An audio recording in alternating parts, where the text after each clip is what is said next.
One man changing the history of music.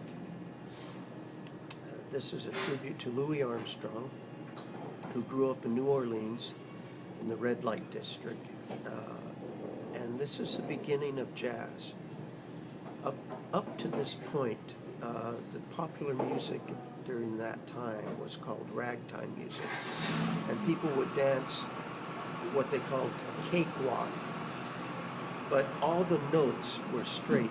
Like if you have a meter like this, 1, 2, 3, 4, the eighth notes become da da da da da da da da.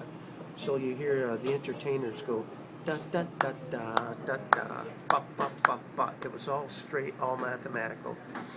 So Louis Armstrong came along, and he was put in an orphanage for firing his father's pistol on 4th of July. But he just shot it up in the air. He didn't shoot it at anyone, but they pulled him away from his mother, put him in a waif's home. So he picked up the trumpet there, part of the band, and I guess by the time he was 14 or 15, he was playing jobs in New Orleans, creating quite a bit of noise, because for a young man, he had such a huge sound. Apparently you could hear him for miles if you were outdoors in New Orleans. But what he did, even more than his sound, which is very strong in all registers, was his phrasing. So instead of ba ba ba ba ba ba, he'd go do do do do ba ba do do do. He started swinging the eighth notes, but no one even knew how to notate it.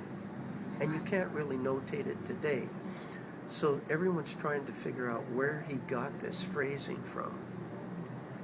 And I think in his late teens he was finally brought up to Chicago, an old person he used to work for.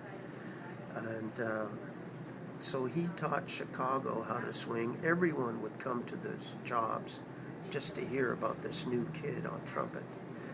And that lasted about 3 or 4 years. Then New York got a hold of it, and they brought Louis Armstrong to New York, and then he taught New York how to swing. And not only did he change the way everyone played trumpet, he changed the way everyone played trombone or clarinet or saxophone or piano. He changed the whole phrasing for all the instruments. And if that wasn't enough, he changed the way singers sang, because Louis did sing as well as play the trumpet. So one person, no one knows where he got this from. He just pulled it out of the air. And a lot of people interviewed, they'll say he wasn't from the planet Earth. He was an angel from the heavens brought down, and this was his job. There's my tribute to Louis Armstrong.